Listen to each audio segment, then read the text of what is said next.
leg extensions.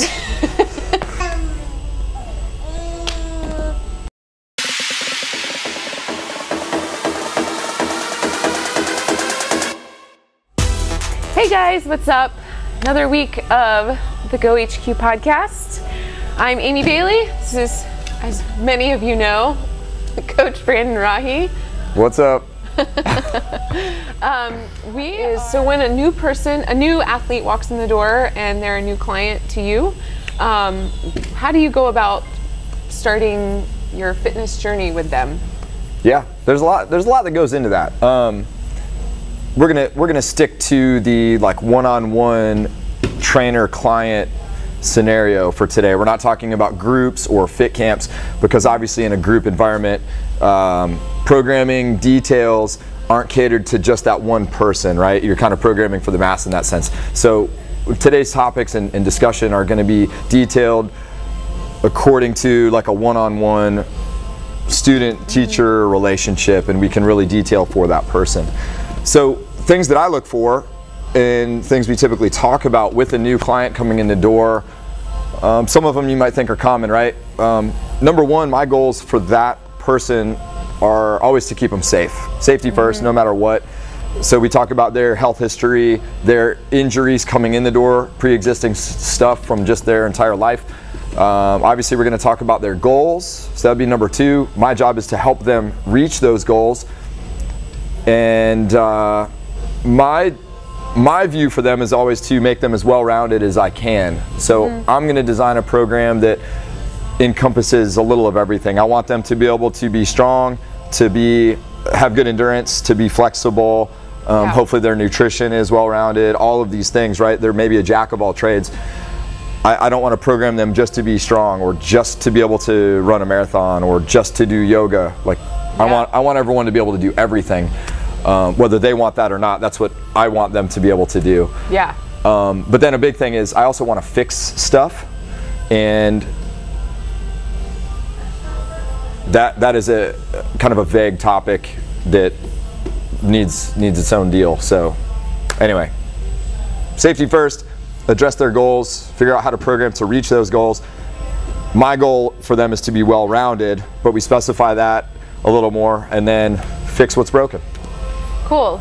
So I guess a big question that kind of pops in my mind when I hear you say all that is, when most clients come in the door, do they know what they need to either work on, or kind of, you know, what if they don't know what their goals are, or, you know? Yeah. What if they don't know? A lot of people coming in don't know what they need, or they're very vague things like, hey, I need to lose some weight. I want to tone up. Yeah, I want to get toned. Ooh, don't get me started on that. I swear I'm going to do a toning podcast and go on a tangent. Are you sweating a little bit? Doctors will tell people, hey, I'm going to put you on blood pressure medicine unless you get it down X, Y, Z with exercise and so on. Things like that. Or like, so people come in with maybe these vague conditions or parameters, like, yeah, I need to start working out, I need to do this, kind of let myself go, and they don't know what they need. They don't have specific goals, and that's part of what we do, right? Goal setting sessions. We come up with, you know, things that are realistic and time targeted and so on and so forth, and they're measurable.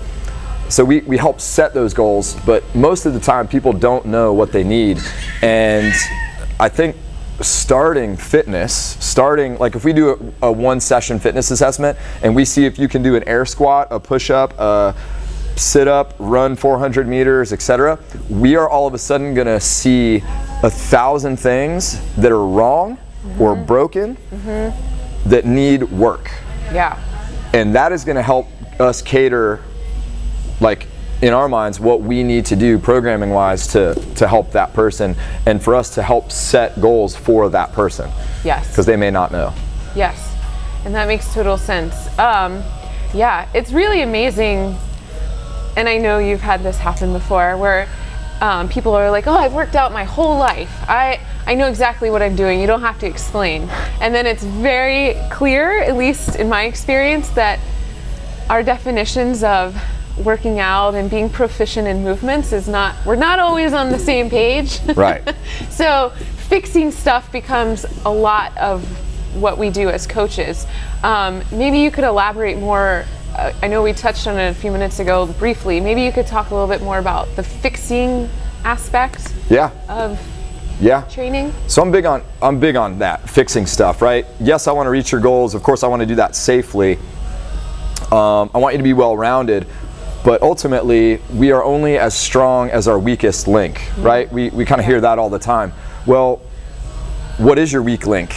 You probably don't even know coming in this door. Most people don't, like we just discussed. They don't realize how inflexible they are. Right. They don't realize how weak they are. They don't realize how deficient they are with their nutrition or any host of things, right? So the moment we have someone execute an air squat and we realize they can't go all the way down, or then it's like, okay, why can't you go all the way down? Right. Is it your hips? Is it your hamstring flexibility? Do you have poor ankle mobility? Is it just a lack of leg strength and core strength to keep your torso vertical?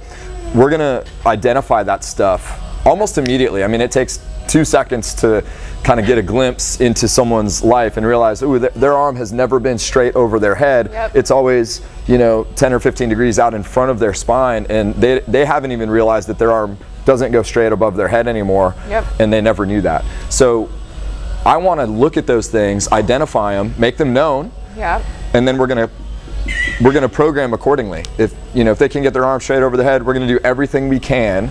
We're gonna stretch, we're gonna strengthen, we're gonna do all sorts of cues to try to fix that problem.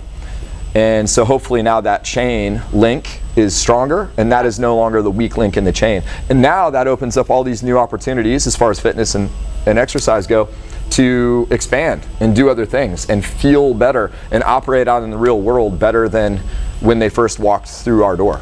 Yeah. That's I don't know, that's my take on fixing stuff.